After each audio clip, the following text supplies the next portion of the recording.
G'day, I'm John Carter. I'm a concerned Australian. Today I come to talk to you about politics and Australia. I've been around for a few decades now and I've seen a lot of change. Some change has been good, very good. Some change has been, well, not so good, in fact, very bad.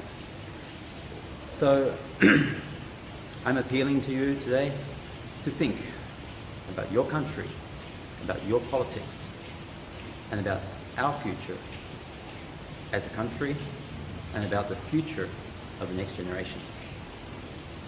Now, like me, you've probably had times where you just shook your head in complete disbelief. You know, politicians going to use a helicopter to transport themselves to an event on taxpayers' money, and thought that that was, well, quite okay. And the Prime Minister backs her up. We've all had those moments where we just shake our head in disbelief. We really need to have our politicians in touch with us to understand what is acceptable and what's not acceptable. Things have got a little bit crazy sometimes. You know, the previous Prime Minister bought a European car to replace his Australian-made car, whilst we're still making cars in Australia, whilst we could still have made a good quality, bulletproof, protected car for the Prime Minister. But instead of taking an Australian-made car to replace his existing Australian-made car, he chose a German BMW. With the current trade imbalance, we're going to be paying interest on his BMW, which is now Malcolm Turnbull's BMW. Every year we keep paying this interest because we have a trade deficit. You see, we are a net importer, not a net exporter. And now with no car industry, every vehicle you see on the road now is imported. Every car is imported, and every car we're paying interest on. You see, sometimes it's worth helping out manufacturing in your own country. Sometimes it's better not to cut the tariffs with countries who don't have the same standards that we have. Of course, it's very difficult to compare standards of manufacturing when they're using child labour in some countries, slave labour in other countries, okay?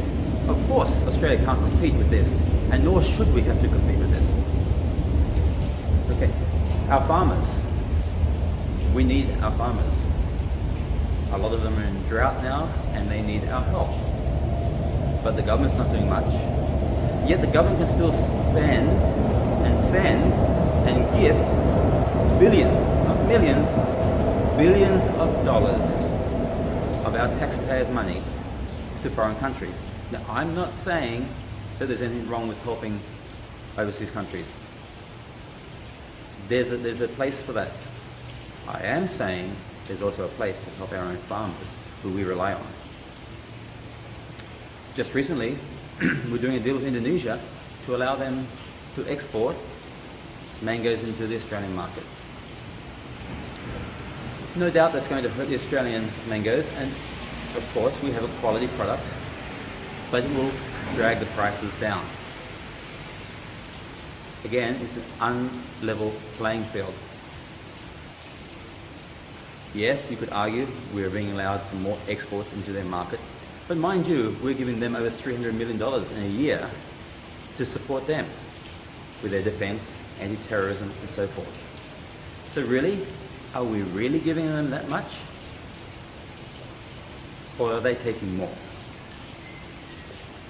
Australia was once known as the lucky country. And now, it's not so lucky. Australia was once called the lucky country. Now, we're not quite as lucky as what we used to be, but people who come to our country now from less fortunate countries still think we're the lucky country. And that's great. But the lucky country has lost its shine a little bit. Personally, I believe all Australians should be better off. The country is full of wealth. We have got resources in the ground and a country of wealth. Okay, we are sitting on deposits, coal, iron ore, gold, so forth. Plenty of resource in this country. The success of Australians flows through the whole economy. I mean, even if our poorer end of the scale, the people who are on Centrelink, even if they were a little better off, they're not going to pocket the money and put it under their beds. They're going to spend it. That flows into businesses that the bigger end of town might have in Australia. It might be shops, might be plane tickets, whatever it might be, it goes back into the economy, it makes more taxes, it makes more economy, it makes more employment, and it just keeps the wheels of the economy moving, even more so. Already we are a very, very successful multicultural country, but we're not always good at assimilation. Okay? We need to work on our assimilation process a little more. It's good to be humanitarian. It's good to take genuine, and I reference to genuine refugees. Okay, there is a difference between a genuine refugee and an economic refugee who travels around the other side of the world, who's gone through 3 or 4 safe countries, but his destination is Australia because it's a good option. That's different. Genuine refugees, we need to help. Okay, but we need to assimilate better. This is important. We just had a case of a Muslim recently who sexually molested 8 women in bikinis at the beach because, well, he didn't know any better. Well, that's not really our culture. Okay? We don't find that acceptable. However, the judge said, well, because of where you come from, because you're not used to our culture, we'll let it off. And he didn't go to jail. This kind of handling of the situation is not helpful. We need to have better ways of assimilating people. Doesn't mean we need to stop helping people, we just need to do it better. And I don't know about you, but we're selling our farmlands to foreign countries. Literally, they have food security policies, they want to secure agriculture for the future, and Australia, well, we just sell off to the highest bidder. I don't think that that's in Australia's interest. We need to look at a better policy. There's nothing wrong with foreign investment. We're not against foreign investment. What we really need to do is partnerships with foreign companies when it comes to physical land. I mean, nobody is going to look after Australian land better than Australian. I mean, what encouragement, what motivation does a foreign company have to take care of our environment? I mean, they're here for one purpose, and that is to make money. And we have to respect that, and of course we understand that. Okay, but they're not here to come to look after our environment for us. Okay, Australians are better suited to ensure the environment is taken care of, and also to ensure that proper taxes are paid. We already know about overseas companies and how they move their profits to tax havens. So it's in our interest that we actually look after our land. Also, when it comes to company taxes, we talk about cutting tax for the big end of town. Well, people like Warren Buffett says, hey, I don't need the tax cut. So we need to question really, what is this tax cut going to achieve? I mean, trickle-down economics is just that, okay? It is just a trickle. So don't expect anything. Don't expect too much from a trickle, okay? Trickle is just a trickle, okay? We give a huge amount of tax cuts and we get a trickle back. It doesn't sound right, does it? But that's what they're promising us. They're promising us trickle-down economics, and they say it works. Well, it does, but it's only a trickle, okay? I believe we already have a good tax system in Australia.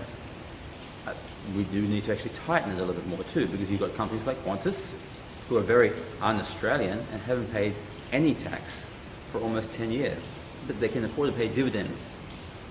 Now, if you can afford to pay a dividend, surely you can afford to pay a tax. So we need to rework this a little bit, and we've got a lot more to say about this in the coming months.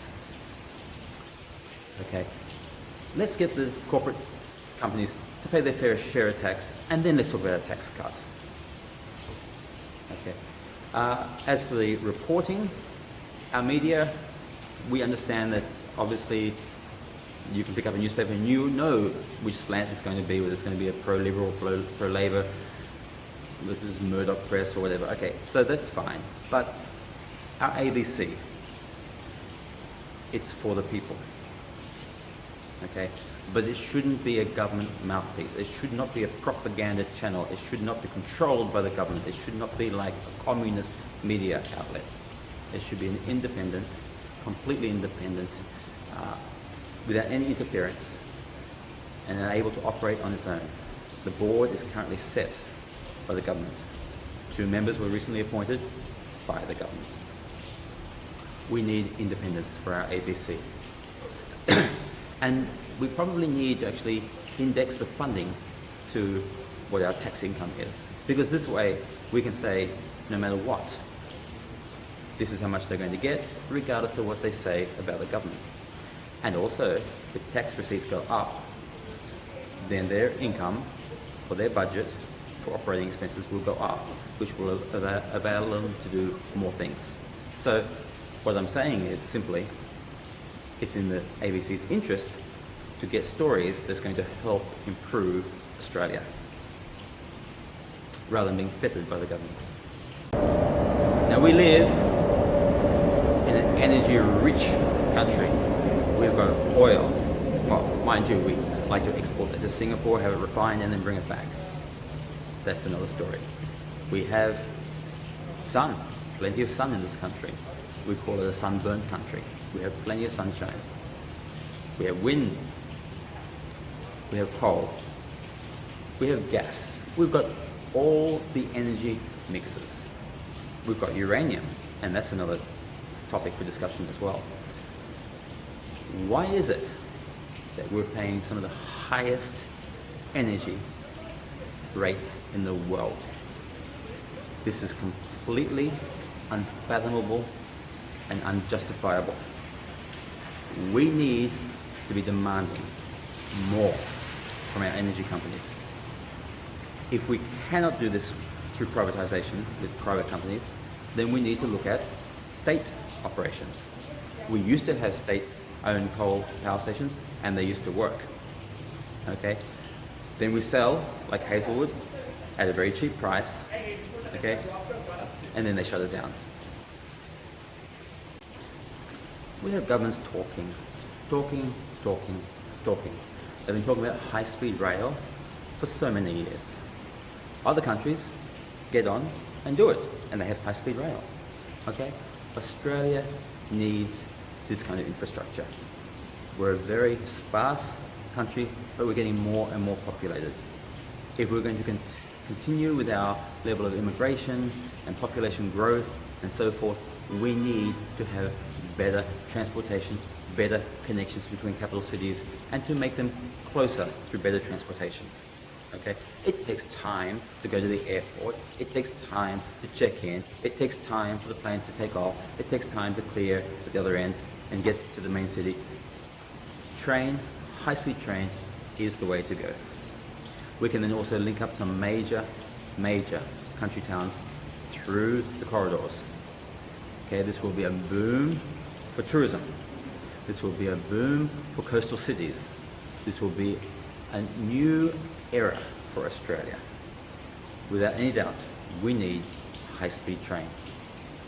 The government does not care about waste, but they won't commit to things like high-speed train. I mean, they're going to spend $120 million on a postal vote and not blink an eye. Mind you, that $120 million that they just spent, or more than $120 million, comes with an interest tag every year. Okay, because we're in deficit. Okay, we owe money. They just racked it up on our credit card, our national credit card. The government expenditure keeps growing. They need to control their expenditure. We keep hearing stories of waste. You know, we hear about Choppergate. We see Barnaby Joyce hiring his mistress and so forth. This kind of behaviour has to stop. and has to stop now. We're about to become one of the world's largest producers of LNG, and yet ironically, we're struggling to have enough for ourselves. Also, the revenue from LNG is expected to be less, much less, than what Qatar gets per cubic measurement of LNG. This is ridiculous, okay? Governments are just giving away our resources to foreign companies. We need a better deal, and we need that for Australia and for Australians in general. We keep reducing tariffs with trading partners. We keep doing free trade agreements, and our LNP has done a whole lot of free trade agreements in a very short space of time. And you must wonder, why weren't they signed off before? So, to me, perhaps we compromised a little bit too much. We need to look into this a little bit better. We need level playing fields with our free trade agreements. Australia can be a fantastic country. It can be the best country in the world. But to be the best country in the world, we need to have leadership, real leadership. Now I ask you to join me to help share this information from our social media channels, from our website, to friends, to family, to anybody who's concerned about Australia and the future of Australia. Now I'm wearing red and blue because we need to be centred. We need to be truly centred. We need to look after all of Australia. The low end, the upper end. If everyone benefits, Australia benefits. And our children benefit. I urge you to consider supporting us. Please like our Facebook. Please retweet our tweets. Please share whatever you can with whoever you can. We need you, and we promise we'll do our best to help politics to make Australia a better place for all of us and for future generations. I thank you for your time. All the best. Bye.